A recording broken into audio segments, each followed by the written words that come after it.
The Wankel Rotary bike. 303 Wankel. Primary, secondary snowmobile clutches. Custom frame, custom fuel tank.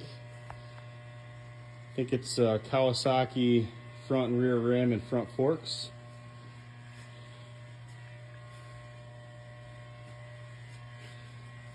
Pretty cool machine.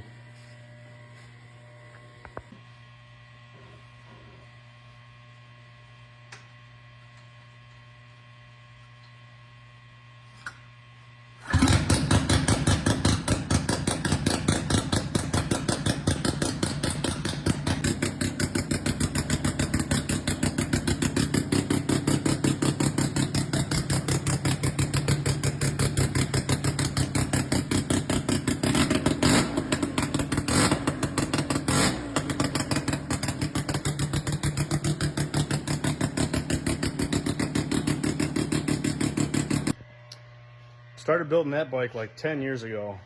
Just finished it a couple of years ago. A lot of fun, very loud. I don't know if you can tell how loud it is in the video, but it's obnoxious. Usually it distorts my speaker, so we'll see how good the video comes out. I'm thinking about doing like a weekly video on something I've already built, just so you guys can see what I've been up to for the last 6 years. This garage is one of those things. We'll kind of go over that at some point. All right, until next time.